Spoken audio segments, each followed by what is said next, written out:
ფილმში მეგონა თავი, სადაც ვასილ ივანოვ-ჩიქოვანმა პირდაპირ თავისი ეთერის წაყვანისას, ასე ვთქვათ, გაარღვია ეს პროპაგანდის თითქმის უზარმაზარი ლაბირინთი და პირდაპირ გამოუცხადა მზია ამაღლობელს სოლიდარობა.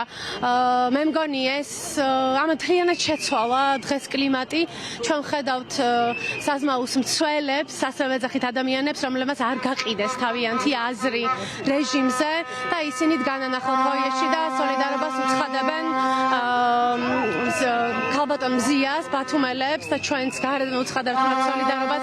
ჩვენ გვჭირდება კრიტიკული მედია, კრიტიკული მედიის და ხალხზე ორიენტირებული მედიის გარდა ვერაფერი გადაარჩენს ამ კრიზისს. თუნდაც საზმაუზე კიდევ ერთხელ საზმაუ არის ხალხის დაფინანსებული ტელევიზია. ისინი უნდა იყვნენ ხალხის სამსახურში და ესარჩელებოდან პირიქით ხალხს.